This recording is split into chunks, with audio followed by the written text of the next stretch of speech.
नमस्कार, जय हिंद मेरे प्यारे साथियों। मुझे पूरी उम्मीद है कि आपकी परीक्षा एकदम बहुत अच्छे से जा रही है। देखिए, जिन बच्चों की परीक्षा अच्छी गई है ना, उनको एकदम उत्साह के साथ मेंस पर लगने की जरूरत है। जिन बच्चों को थोड़ा सा लग रहा है कि साहब थोड़ा ऊपर नीचे पेपर हो गया है, उनको हतोत्साहित होने की आवश्यकता नहीं है। एकदम आपके पेपर लाइन में लगे हुए हैं, तो एकदम से बिना कोई देरी करे, एक दिन भी खराब किए बिना आप उन परीक्षा की तैयारी पर लग जाइए। आज मैं कुछ प्रश्नों के माध्यम से आपको जो ऐसे सवाल कराने की कोशिश करूंगा जो आने वाले शिफ्ट्स में आपके बड़े इंपॉर्टेंट जो हैं, आपको बड़ा महत्वपूर्ण योगदान देंगे और चीजें आपको यही पता चलेगी कि किस तरीके से प्रश्न को सॉल्व करना है। तो आपको आगामी शिफ्ट्स के लिए तैयार करने के लिए मैं मोस्ट एक्सपेक्टेड क्वेश्चंस को आपके सामने रख रहा हूं। उनके एक्सप्लेनेशंस को बहुत शानदार तरीके से देखिएगा और निसंदेह रूप से आपको इसका फायदा मिलेगा। चलते हैं पहले प्रश्न की तरफ। पहला प्रश्न है कि निम्न में से अकबर के दरबार में 9 रत्नों में से कौन एक नहीं था।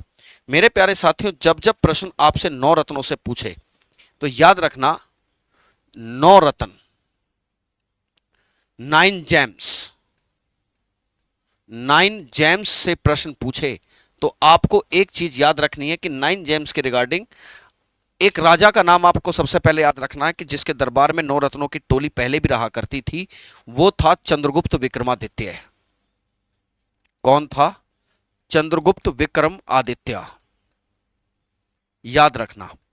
और ये जो चंद्रगुप्त विक्रमादित्य है, इसकी जो 9 विद्वानों की टोली है, 9 की टोली उज्जैन में रहा करती थी। कहां रहती थी? उज्जैन में। याद रखिएगा, इन्हीं विद्वानों की टोली में एक बड़े महत्वपूर्ण विद्वान थे, जैसे कालिदास हैं। कौन है? कालिदास। इसी प्रकार 9 विद्वानों की जो टोली है, 9 रत्नों की, 9 रत्न जो 9 जेम्स हैं, वो अकबर के भी फेमस हैं। किसके हैं? अकबर के भी फेमस हैं। तो इसमें से कौन नहीं है? तानसेन जरूर थे। तानसेन, राजा टोडरमल। राजा टोडरमल याद रखिए, ये वित्त मंत्री हुआ करते थे। राजा टोडरमल वित्त मंत्री हैं और अकबर की जो दहसाला पद्धति है, वित्त मंत्री हैं और दहसाला पद्धति, अकबर का जो रेवेन्यू सिस्टम था, दहसाला पद्धति यानी कि 10 साल के लिए लगान फिक्स करके लेना, दहसाला पद्धति के जनक के रूप में यही माने जाते हैं, दहसाला सिस्टम। ठीक है। तानसेन आप जरूर याद रखिएगा। जो तानसेन है, तानसेन, इनका जन्म रीवा में हुआ था। ठीक है। और रामतनु पांडे इनका नाम है। क्या नाम था? रामतनु पांडे। ठीक है। कौन है? रामतनु पांडे। और ये म्यूजिक के लिए फेमस है। किसके लिए है फेमस? राजा बीरबल है ना, वैसे नाम महेश दास था, नाम था महेश दास।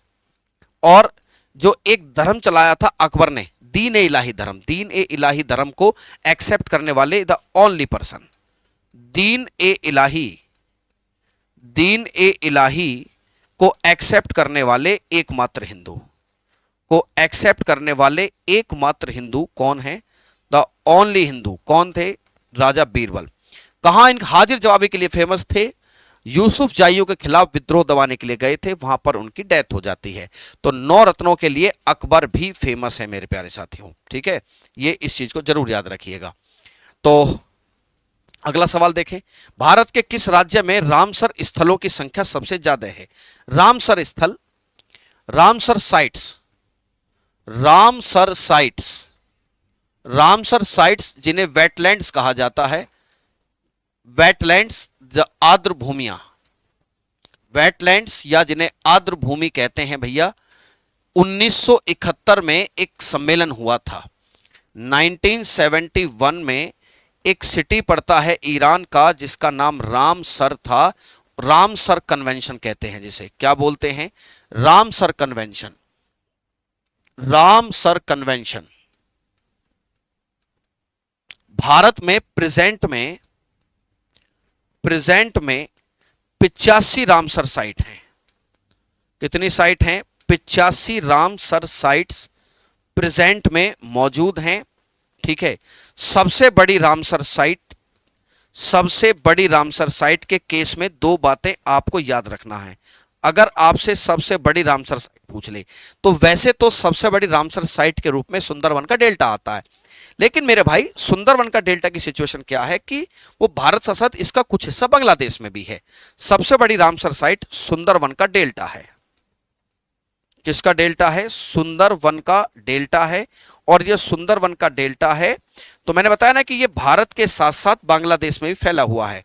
The delta of Sundarban, delta of Sundarban,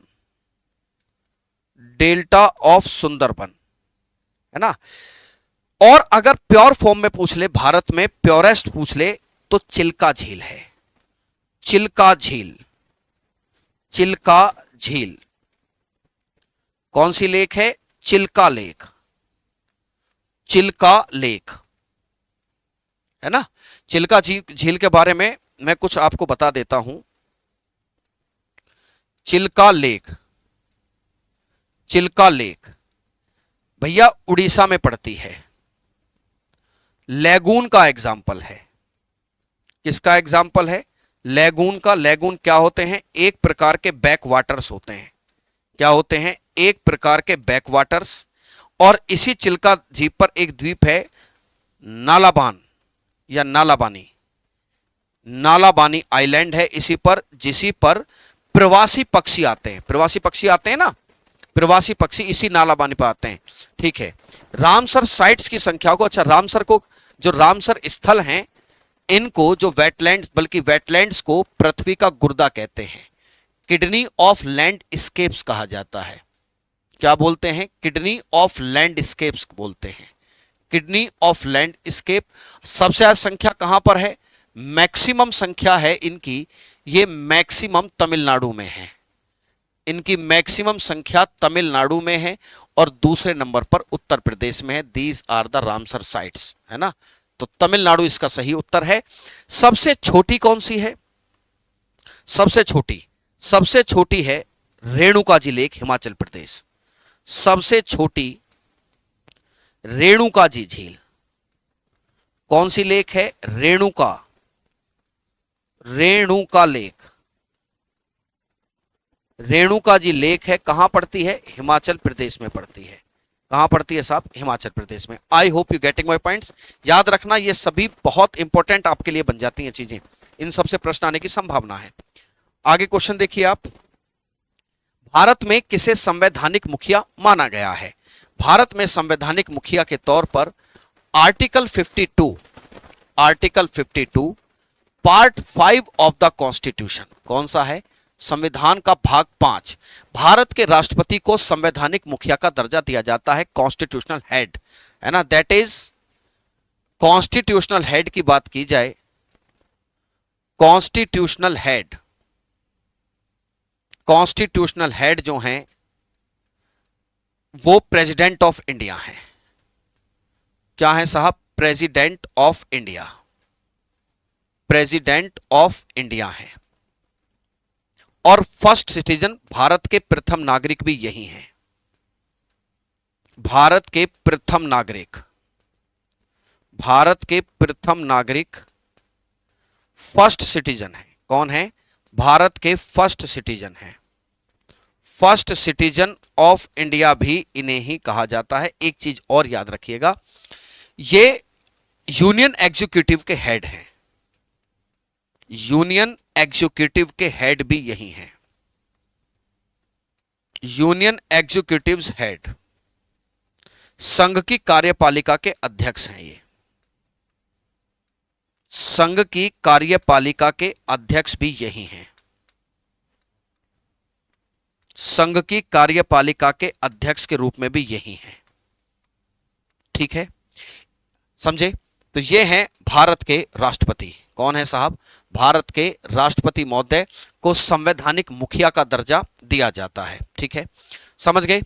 और आर्टिकल 53 में इस बात की जानकारी है, आर्टिकल 53 इस बात को साफ करता है कि जो प्रेसिडेंट ऑफ इंडिया है, पीओआई, पीओआई का अर्थ है प्रेसिडेंट ऑफ इंडिया, जो पीओआई साहब हैं वो अपनी एग्जीक्यूटिव पावर्स को परफॉर्म करेंगे। जो उनकी कार्यपालिका शक्ति हैं, एग्जीक्यूटिव पावर जो उनकी कार्यपालिका शक्ति हैं, उनका जब वो पालन करेंगे तो वो दो तरीके से करेंगे।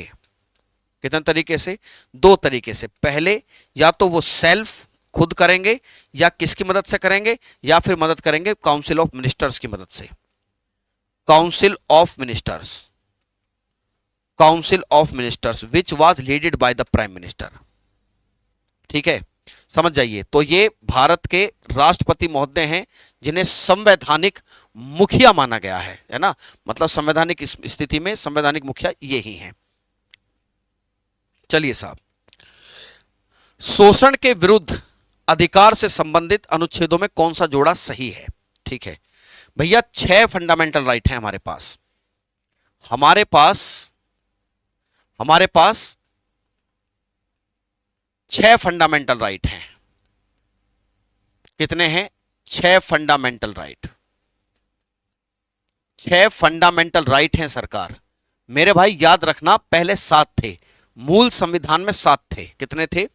मूल संविधान में 7 हैं। मूल संविधान में 7 थे। बेसिक कॉन्स्टिट्यूशन में इनकी संख्या 7 थी। ठीक है, 44वां संविधान संशोधन होता है, 44th amendment of the constitution हुआ, और इसी अमेंडमेंट 1978 में एक बात साफ कर दी गई कि भैया जो संपत्ति का अधिकार है अब वो मौलिक अधिकार नहीं है। Right to property is not the fundamental right. ठीक है, right to property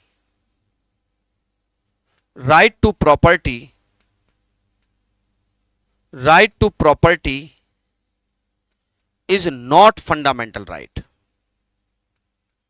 is not fundamental right. ठीक है, तो कौन से हैं? सबसे पहले हैं राइट ऑफ इक्वालिटी।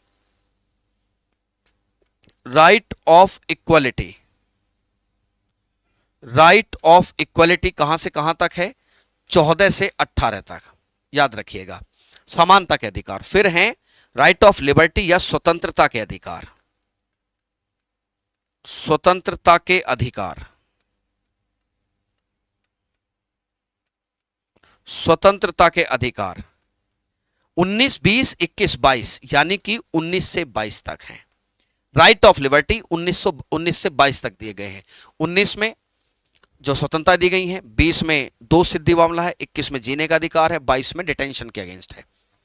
उसके बाद है शोषण के विरुद्ध, against the exploitation. Match the following करने के लिए सवाल आने की संभावना है पूरी, याद रखिएगा।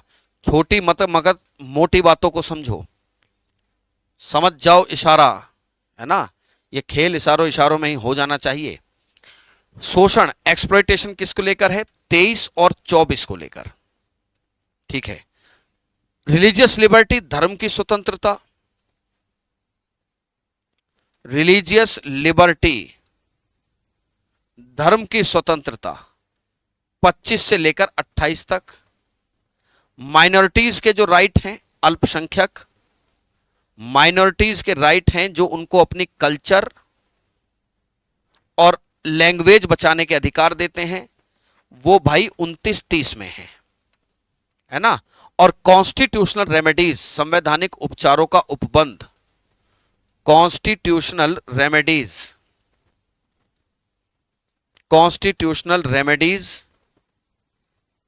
आर्टिकल 32 में है ना। तो भैया शोषण के विरुद्ध अधिकार आर्टिकल 23-24, कौन सा है? 23 और 24। चलिए सरकार, अगले प्रश्न की तरफ रुख कीजिए।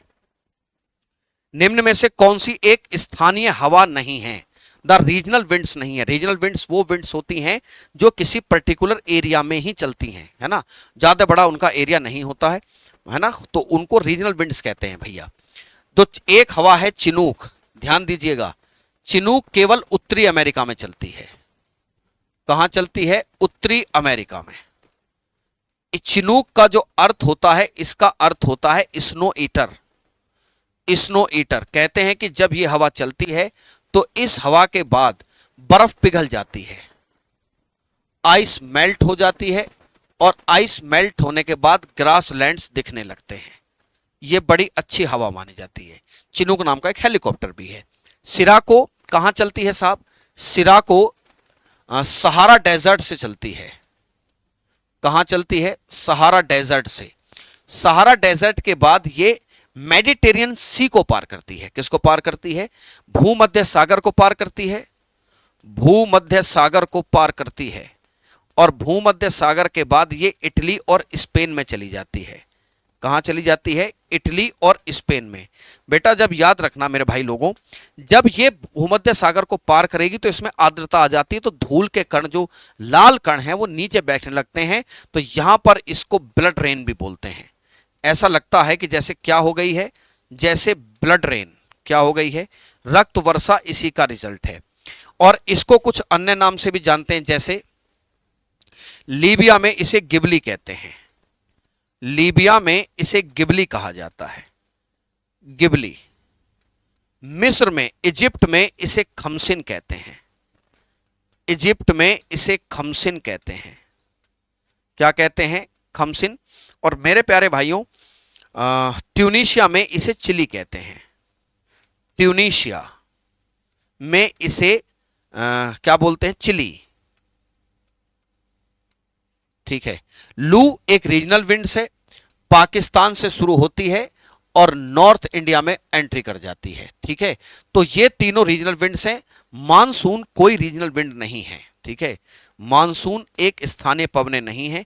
मानसूनी पवनें पूरे भारतीय उपमहाद्वीप पर चलती हैं, पूरे इंडियन सब कॉन्टिनेंट पे। ठीक है, मानसून पव का अर्थ होता है, मानसून पवने का मतलब यह हुआ कि 6 महीने और अगले 6 महीने, दोनों 6 महीने में जो दिशा अपनी पलट दे उसे मानसूनी विंड्स कहते हैं। क्या कहते हैं? मानसूनी winds. I hope you getting my point, मेरी बात आपको समझ में आ गई है। ठीक है, निम्न में से किसे ऊष्मा का कोशिका का, सॉरी ये कोशिका है, किसका? कोशिका का ऊर्जा घर कहते हैं, कोशिका का ऊर्जा घर कहते हैं। सेल मतलब कोशिका का ऊर्जा घर कहते हैं। मेरे प्यारे साथियों, कोशिका का ऊर्जा घर माइटोकॉन्ड्रिया को कहा जाता है। किसे बोलते हैं? माइटोकॉन्ड्रिया को। Power house of the cell, mitochondria. Mitochondria ये क्या है साहब? That is power house of the cell, power house of the cell कहा जाता है। ऊर्जा किसमें बनती है? ऊर्जा एडिनोसाइन ट्राइफॉस्फेट के रूप में बनती है, एटीपी के रूप में बनती है, that is adenosine triphosphate. Lysosome क्या है? इसे सुसाइड बैग कहते हैं। क्या बोलते हैं? इसे सुसाइड बैग, आत्महत्या की थैली कहते हैं कोशिका में। ठीक है, राइबोसोम क्या करते हैं? राइबोसोम का काम कोशिका में प्रोटीन सिंथेसिस करना है। क्या करना है? प्रोटीन सिंथेसिस करना का काम है, प्रोटीन सिंथेसिस करना, प्रोटीन सिंथेसिस। डीएनए में क्या होता है? Deoxyribose nucleic acid. क्या होता है? Deoxyribose nucleic acid. ठीक है, खोज करता वाटसन और क्रेक, है ना। और इसमें आनुवांशिक सूचनाएं रहती हैं, आनुवांशिक सूचनाएं रहती हैं,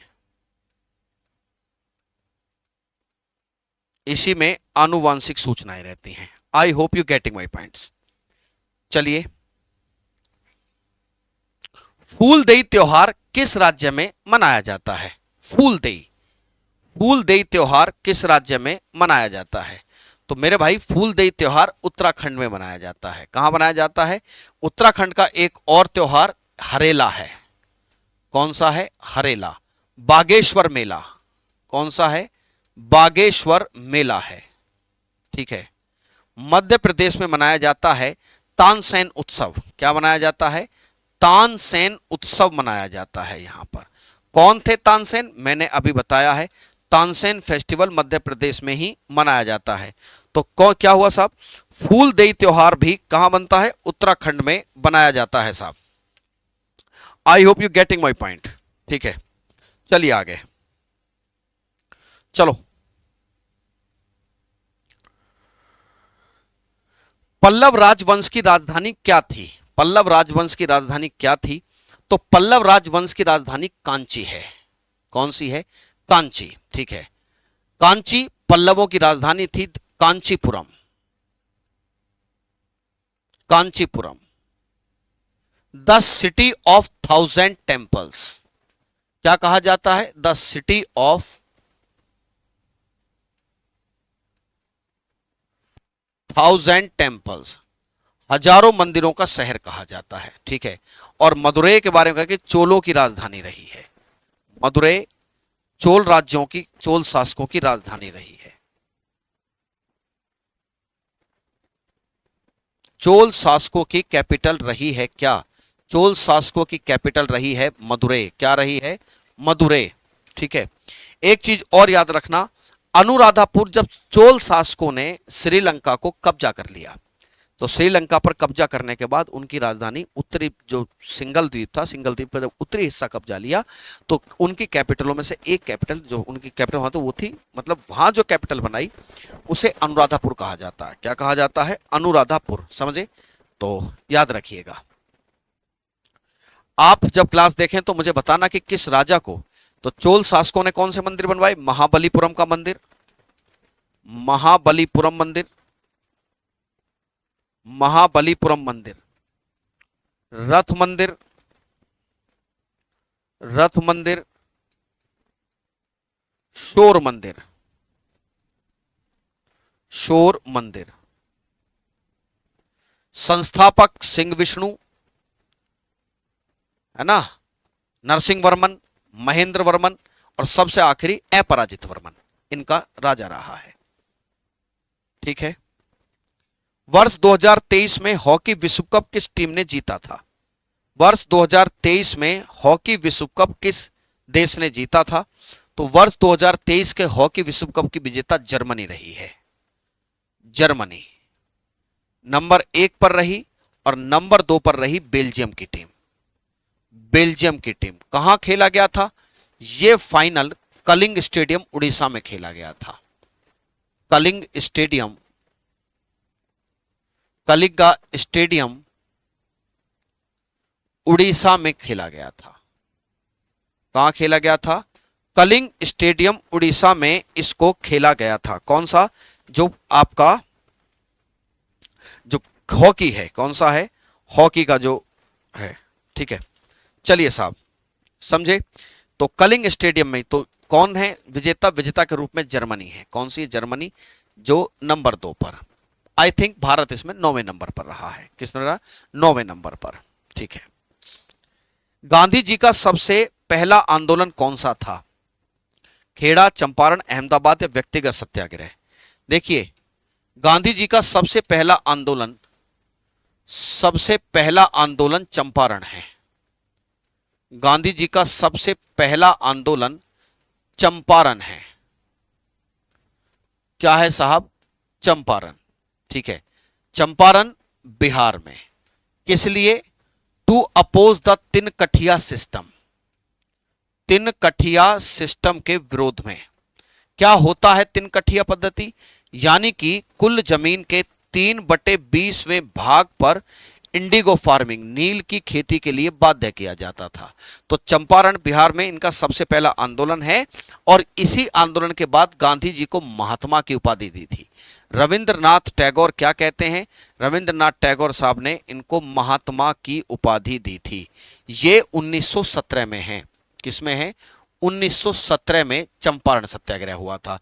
कौन सा है? सबसे पहला जो चला वो था, दैट इज चंपारण। कौन सा है? चंपारण। अच्छा, उसके बाद जो बाकी दोनों आंदोलन हैं, अहमदाबाद का और खेड़ा का। ठीक है। तो एमजे हुए हैं 1918 में, और खेड़ा भी 1918 में। ये 1918 में हुए और ये भी 1918 में हुआ है ना? ये भी याद रखना कि अहमदाबाद का जो आंदोलन हुआ है, ये मिल जो सूती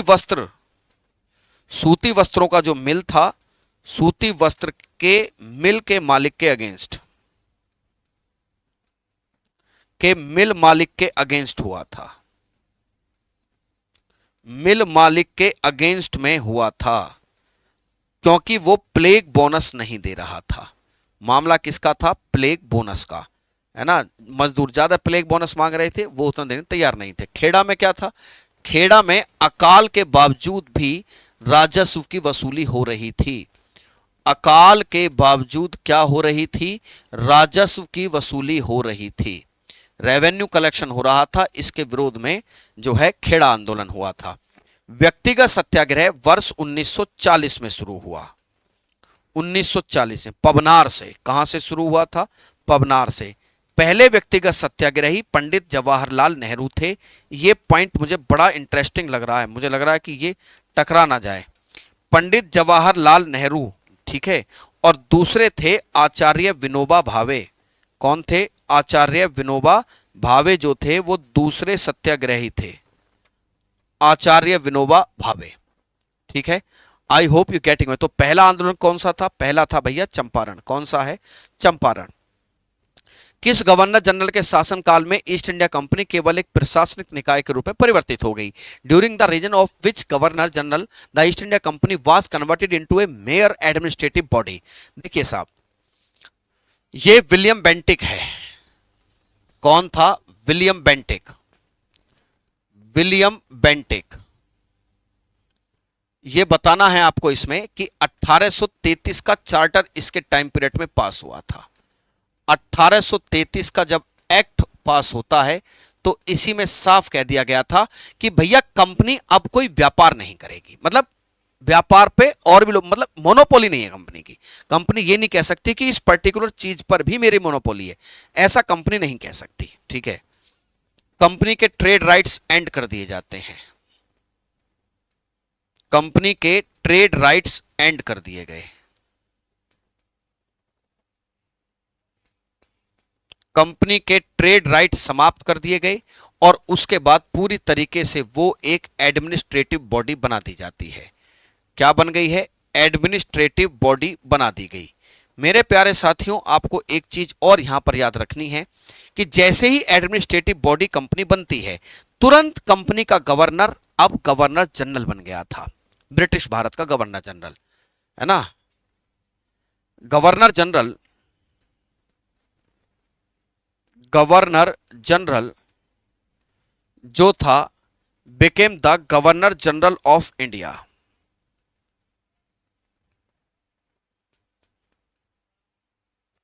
गवर्नर जनरल ऑफ इंडिया या ब्रिटिश इंडिया, यह पजल वाली बात है। ब्रिटिश इंडिया, पूरे भारत का कब्जा थोड़ी था। Governor general of British India बना दिया गया, ब्रिटिश इंडिया बना दिया गया। और यही वो शख्स है, दैट इज विलियम बेंटिक। कौन था ये शख्स? ये शख्स विलियम बेंटिक है, जो ब्रिटिश भारत का पहला गवर्नर जनरल बना।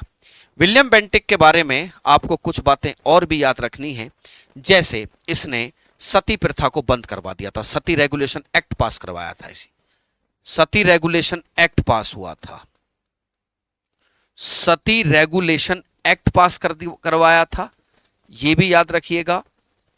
ठीक है, ठगी क्या नाम है आपको, इसने शिशु हत्या पर रोक लगवाने की कोशिश की थी,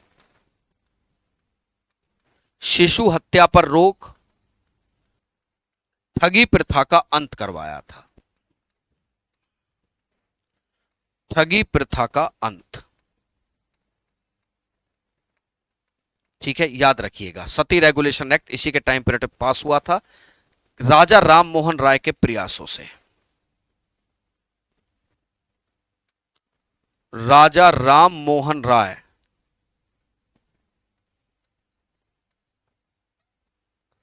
राजा राम मोहन राय के एफर्ट से।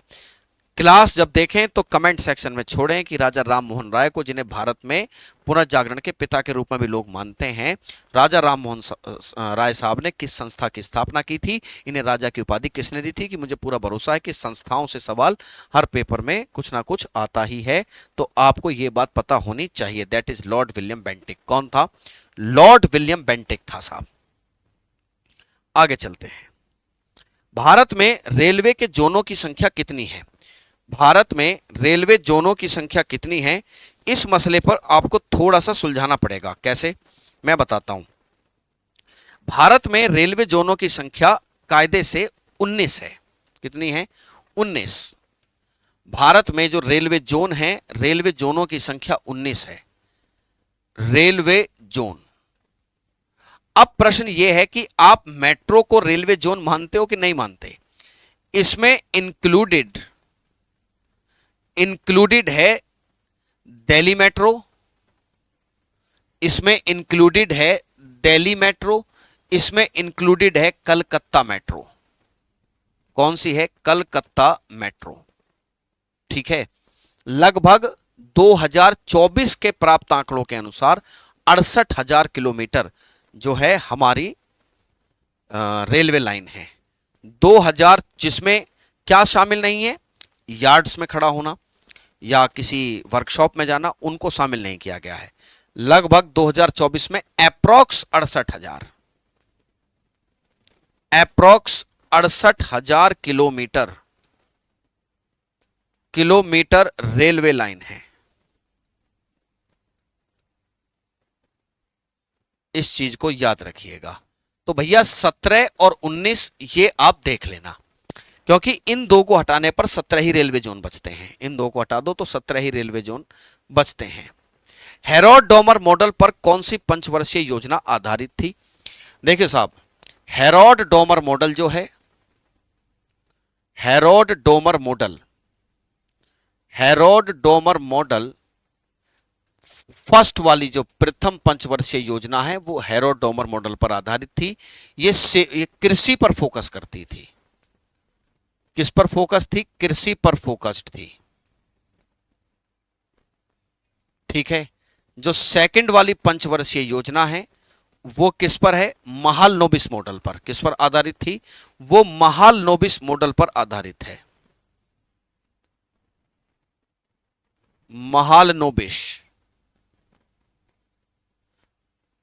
महालनोबिस मॉडल पर। ये हैवी इंडस्ट्रीज पर फोकस्ड थी। Heavy industries. ठीक है, एक पंचवर्षीय योजना फिफ्थ है जिसमें गरीबी हटाओ का नारा दिया गया था। गरीबी हटाओ, गरीबी हटाओ। तो पहली पंचवर्षीय योजना जो है वो हेरोड डोमर मॉडल पर आधारित है, इसको याद रखिएगा। ठीक है, 5 ईयर प्लान यूएसएसआर से एक्सेप्ट किए गए। स्टालिन साहब ने पहली बार 5 ईयर प्लान्स को इंप्लीमेंट किया था। सबसे आखिरी पंच योजना 2012 से 2017 के बीच में थी, जो 12वीं पंचवर्षीय योजना थी। इस पंचवर्षीय योजना के बाद पंचवर्षीय योजना का स्थान किन्होंने ले दिया? योजना आयोग की जगह जो एक नई संस्था है जिसे नीति आयोग कहते हैं।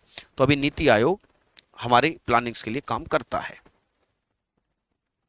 2024 में भारत ने ओलंपिक में कितने पदक जीते हैं? तो 2024 के ओलंपिक में 6 पदक हैं और पैरा ओलंपिक में 29 हैं। याद रखना, पैरा ओलंपिक में 29 हैं। पैरा ओलंपिक में 29 हैं साहब। ठीक है, पैरा ओलंपिक में 29 पदक जीते हैं भारत ने। ठीक है,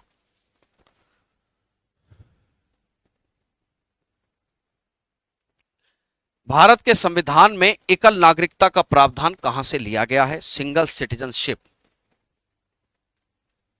सिंगल सिटीजनशिप ली गई है ब्रिटेन से। कहां से ली गई है? ब्रिटेन से। ये इस प्रकार के क्वेश्चन कन्फर्म आने होते हैं। कहां से लिया गया संविधान में? पॉलिटी में इस प्रकार के क्वेश्चंस कन्फर्म होते ही होते हैं। तो ब्रिटेन से और क्या क्या लिया गया? एक तो संसदीय प्रकार की सरकार, पार्लियामेंट्री फॉर्म, संसदीय प्रारूप लिया गया, सिंगल सिटीजनशिप ली गई। क्या ली गई भैया? Single citizenship. और एक लिया गया रूल ऑफ लॉ, कानून का शासन लिया गया है। फ्रांस से क्या लिया गया है? गणतंत्र होने का कॉन्सेप्ट। क्या लिया गया है? गणतंत्र होने का कॉन्सेप्ट लिया गया है। और साथ में समानता, स्वतंत्रता, बंधुत्वता, जो फ्रेंच रेवोल्यूशन का आइडिया था, है ना, वो किसके आइडिया थी? द फ्रेंच रेवोल्यूशन से। इक्वलिटी, समानता, लिबर्टी एंड फ्रेटर्निटी। समानता, स्वतंत्रता और बंधुत्वता। समानता, स्वतंत्रता और बंधुत्वता। जापान से विधि द्वारा स्थापित प्रक्रिया, विधि की उचित प्रक्रिया। विधि की उचित प्रक्रिया। अमेरिका से क्या लिया गया है? याद रखना, अमेरिका से क्या लिया गया है? मेरे प्यारे साथियों, अमेरिका से ली गई हैं कुछ चीजें, जैसे उपराष्ट्रपति प्रोसेस ऑफ इम्पीचमेंट, इम्पीचमेंट, महाभियोग की प्रक्रिया, फंडामेंटल राइट्स क्या लिए गए हैं, फंडामेंटल राइट्स लिए गए हैं, और एक लिए गए हैं व्यक्ति की गरिमा, व्यक्ति की गरिमा, डिग्निटी ऑफ ए पर्सन। ये सब चीजें वहीं से ली गई हैं। तो सिंगल सिटीजनशिप कहां से लिया गया भैया, वो ब्रिटेन से लिया गया है, ये ब्रिटेन से लिया गया कॉन्सेप्ट है, दैट इज सिंगल सिटीजनशिप। क्या है, सिंगल सिटीजनशिप। निम्न में से किस देश से होकर अमेजन नदी नहीं बहती है, ब्राजील से बहती है, पेरू से, कोलंबिया से, अर्जेंटीना से अमेजन नदी होकर नहीं बहती है। अमेजन नदी लंबाई के हिसाब से दूसरी और वाटर वॉल्यूम के हिसाब से दुनिया की पहली नदी। अमेजोन, अमेजोन लेंथ में इसकी रैंक 2 है, पहले नंबर पर नाइल है। लेंथ में रैंक 1 है और रैंक 2 है,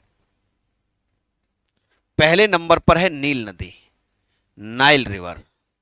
ठीक है, कौन सी है, नील नदी। नील नदी का वरदान किसे कहते हैं, नील नदी का वरदान मिस्र को कहते हैं। मिस्र की राजधानी काहिरा है। क्या है, काहिरा। ठीक है, और वाटर वॉल्यूम के हिसाब से रैंक 1 आती है इसकी, वाटर वॉल्यूम के हिसाब से इसकी रैंक 1 आती है। अमेजन के जंगलों से होकर बहती है। कहां बहती है, अमेजन के जंगलों से होकर बहती है। सबसे ज्यादा विस्तार, मैक्सिमम एक्सपेंशन ब्राजील में है। मैक्सिमम एक्सपेंशन इसका कहां है, मैक्सिमम एक्सपेंशन अमेजन नदी का ब्राजील में है। ब्राजील किसमें है, ब्राजील में। तो अर्जेंटीना से नहीं बहती है। एक सवाल याद रखना, अर्जेंटीना में घास के मैदान पंपास कहलाते हैं। घास के मैदान क्या कहलाते हैं, पंपास। ये प्रश्न कई बार घूम फिरकर जनरली पूछ लिया जाता है, पंपास। ठीक है, आगे देखिए, किस मौर्य सम्राट ने संलेखना विधि से प्राण त्यागे थे। संलेखना विधि होती है, ये संलेखना, it is a Jain practice. याद रखना, ये एक जैन प्रैक्टिस है और इसी प्रैक्टिस की खास बात होती है जिसमें फास्ट टिल डेथ रखा जाता है। क्या रखा जाता है, फास्ट टिल डेथ रखा जाता है, याद रखिएगा। और इस विधि से प्राण त्यागने वाले शख्स चंद्रगुप्त मौर्य थे। कौन थे, चंद्रगुप्त मौर्य। चंद्रगुप्त मौर्य मौर्य साम्राज्य के founder, the founder of Mauryan dynasty, founder of Mauryan dynasty, founder of Mauryan dynasty. Mauryan dynasty किसको हराया था, सिलिकस निकेटर, सेल्यूकस निकेटर को हराया था इन्होंने। और सेल्यूकस निकेटर को हराने के बाद हेलेना से इनका विवाह हुआ था। हेलेना से क्या हुआ था, इनका विवाह हुआ है चंद्रगुप्त मौर्य का। ठीक है, सेल्यूकस निकेटर को इन्होंने हराया था और हेलेना से इनकी शादी हुई थी, चंद्रगुप्त मौर्य साहब की। ठीक है, और याद रख लेना, मौर्यन डायनेस्टी भारत की पहली वेल एस्टेब्लिश्ड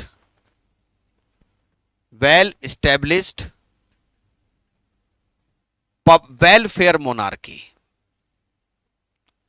कैसी है, पहली वेल एस्टेब्लिश्ड वेलफेयर मोनार्की है। लोक कल्याणकारी निरंकुश सत्ता, लोक कल्याणकारी निरंकुश सत्ता यही है। कौन सी, चंद्रगुप्त मौर्य, है ना, हेलेना से इन्होंने ही शादी की थी। आइए साहब,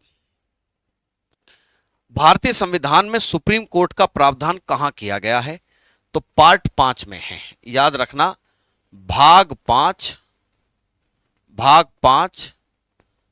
अनुच्छेद 124 से लेकर 147 तक। 124 में जजों की नियुक्ति और शपथ को लेकर बात की गई है।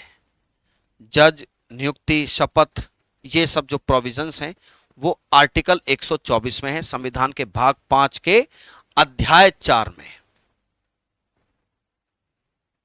अध्याय 4 में, किसमें, अध्याय 4 में। ठीक है, भाग 4 में डीपीएसपी है, भाग 4 में डीपीएसपी है। डीपीएसपी से प्रश्न पूछे जाने की खूब संभावना बनी रहती है। मैंने पीछे एक वीडियो डाला था, उस वीडियो में आप जाकर देखिएगा, जो सबसे पहली वीडियो है ना, जब मैंने कुछ चंद प्रश्नों को जो है उनका विश्लेषण करके कोशिश की थी बताने की, तो मैंने डीपीएसपी उसमें इंपॉर्टेंट सेक्शन में डाले थे मैंने। तो कौन से डीपीएसपी हैं, कितने डीपीएसपी हैं, मेन आर्टिकल्स मैंने उसमें सारे बताए हैं, और उन मेन आर्टिकल से संभार आने की संभावना पूरी पूरी रहती है साहब। निम्न में से सबसे अधिक लंबे समय तक शासन करने वाला राजवंश कौन सा है? ये है सातवाहन। कौन से हैं? सातवाहन। याद रखना, लगभग 300 सालों तक शासन किया, लगभग 300 वर्ष तक, लगभग 300 वर्षों तक शासन किया है ना। इन्हीं का एक 17वां राजा हॉल है, जिसने गाथा सप्तशती लिखी है। क्या लिखी है? गाथा सप्तशती नामक एक पुस्तक लिखी है। इनका यानी कि इसकी 100 प्रेम कथाओं की कहानी है। इनका एक बड़ा फेमस राजा रहे गौतमी पुत्र शातकर्णी। कौन थे? गौतमी पुत्र शातकर्णी। गौतमी पुत्र शातकर्णी, ठीक है। वर्धन वंश में गुप्त वंश का संस्थापक श्रीगुप्त और रियल फाउंडर जो कहा जाता है चंद्रगुप्त प्रथम है। चंद्रगुप्त प्रथम रियल फाउंडर 319 ईस्वी में सत्ता पर बैठा था। इसी दिन गुप्त संवत चलाया गया था। क्या चलाया गया था? गुप्त संवत को शुरू किया गया था।